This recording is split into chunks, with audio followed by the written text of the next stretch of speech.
On the ground, Ukraine's capital has been rocked by some of the most powerful explosions that we have seen in weeks. But it is Mariupol.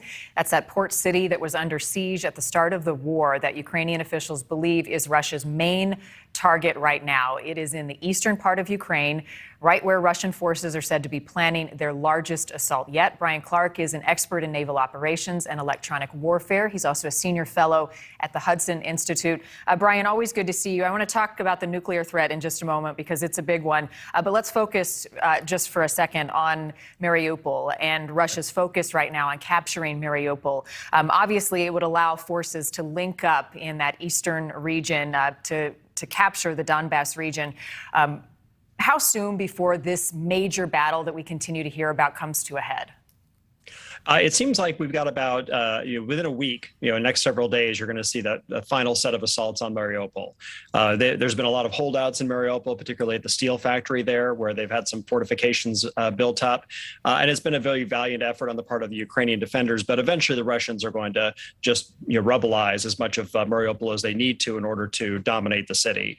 And really that's going to complete the link up between Crimea and the Donbass region and give essentially what we would call a land bridge from Russia over to Crimea, which is something they have sought throughout this war. Is there anything that the Ukrainian forces can do to stop what seems imminent in linking up those regions?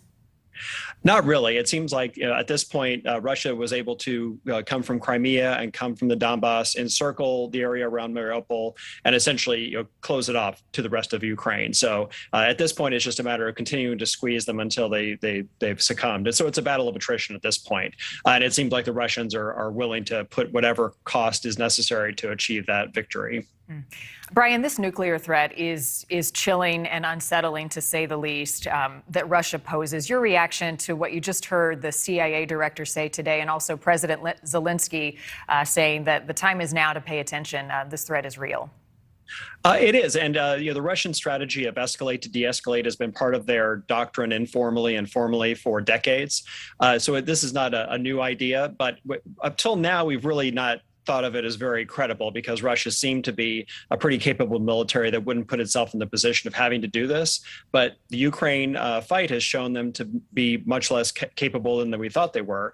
And in the event of getting to the point where it's either escalate or lose, Russia's going to choose to escalate because they want to regain the initiative in this fight. So the use of battlefield or low-yield nuclear weapons on the scale of what we saw in Hiroshima or Nagasaki is very much on the table, I believe, for Russia, and it's part of their doctrine and something they've equipped themselves and trained to do. Brian, you and I have talked about intelligence sharing as recently as last night. Pull back the curtain for us a little bit. What's happening behind closed doors in terms of the chatter and discussions? They say nothing appears to be happening on the threat right now, but there are people talking about posturing and positioning just in case Putin does something.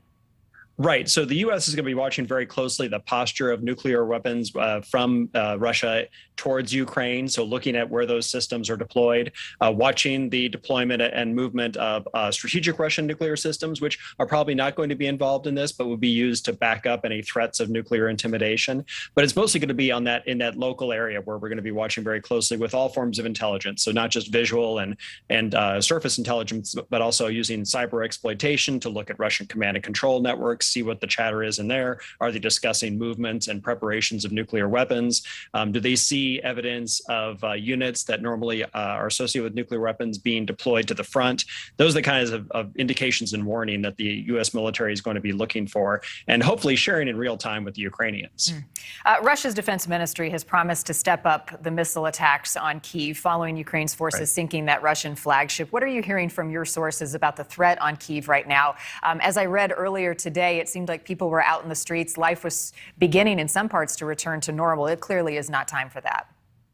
Yeah, Marty, I've heard the same thing, is that people are, beginning to come out and return to normal life back in Kyiv. But what the Russians have decided to do is just continue to pressure Kyiv with these long-range missile attacks. So not putting troops near Kyiv, not expending the effort or risking their forces like they did in the previous assault, but just continuing the bombardment of Kyiv, attacking mostly infrastructure, so trying to make it so that Kyiv is unable to really return to life as an economic center and a political center for Ukraine. And I think the Russians' hope is that eventually they might be able to return and try to retake the capital once they've solidified their position in the east and are able to mount a second effort. This is similar to what Russia did in Chechnya, where they lost the initial fight and they came back and finished the fight a year later. Yeah, they may have been slowed, but they're not stopping. Brian Clark, good to see you. Thank you.